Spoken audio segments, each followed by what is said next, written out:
কি ব্যাপার তুমি হঠাৎ এই সময়? তোমার না অফিসে থাকার কথা? ভুল করে চলে এসেছি।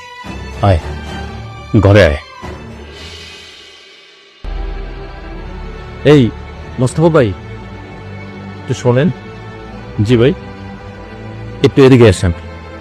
শোনেন ভাই, এর আগেও কয়েকবার আপনারে বলছি, কিন্তু কথাটা আপনি গ্রাহ্য দেন। আজকে দুপুরে লাঞ্চের সময় একটু আইসেন, আপনারা একটা জিনিস দেখাবো আমি। ঠিক আছে ভাই। আচ্ছা, দুপুরে আইসেন। আসসালামু আলাইকুম ভাই। ওয়ালাইকুম আসসালাম। একদম ঠিক টাইমে আইছেন ভাই। শোনেন, আগে যাইয়া দেখেন আপনার ঘর তালা মারা কিনা। আচ্ছা ঠিক আছে, দেখতেছি আমি।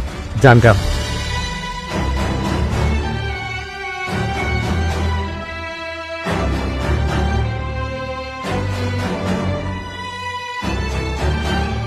ভাই ভাই, ঘর তো তালা মারা।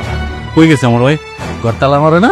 জি ভাই। আচ্ছা এইবার চলেন আমার সাথে, দেখাইতেছি কই গেছে। আসেন, উপরের রুমটা খোলার সাথে সাথে আপনি ঢুকতে যাবেন, ওখানেই আমার বউ আছে। আসেন।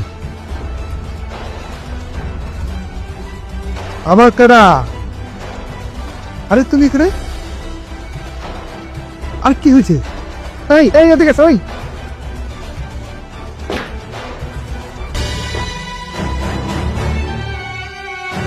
কি ব্যাপার তুমি হঠাৎ এই সময়? তোমার না অফিসে থাকার কথা? ভুল করে চলে এসেছি। আয় ঘরে আয়।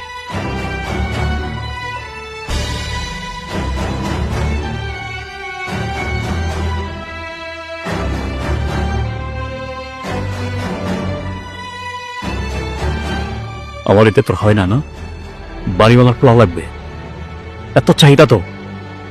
যা ওই বাড়িওয়ালা পোলার কাছে যা, কালকে আমি তোরে তালাক দেব। আমাকে শেষবারের মতো ক্ষমা করে দাও। আমি এরকম ভুল আর জীবনেও করব না। তোর মতো নষ্ট নারীর কোনো ক্ষমা নাই রে। আরে তোরে যদি আজকে ক্ষমা করি না, তোর মতন এরকম হাজারটা নারী নোংরামি করতে সাহস পাবে। আর এই শোন, এই তোদের মতন মেয়েদের কারণে ছেলেদের বিশ্বাস উঠে যাচ্ছে নারী জাতির প্রতি। বড় লোকের ছেলেরা না নারী দেখে রঙ্গলি নাচাতে পারে, তাদেরকে ঘরের বউ করে না। এই কথাটা মনে রাখিস। এরা তোদেরকে শুধু প্রয়োজনে ব্যবহার করবে, ঘরের বউ করার জন্য নয়। যা তুই তোর বাড়ি ওনার পোলার কাছে যা, দেখি তোরে কয়দিন খাওয়ায় কয়দিন রাখে। থাক তুই।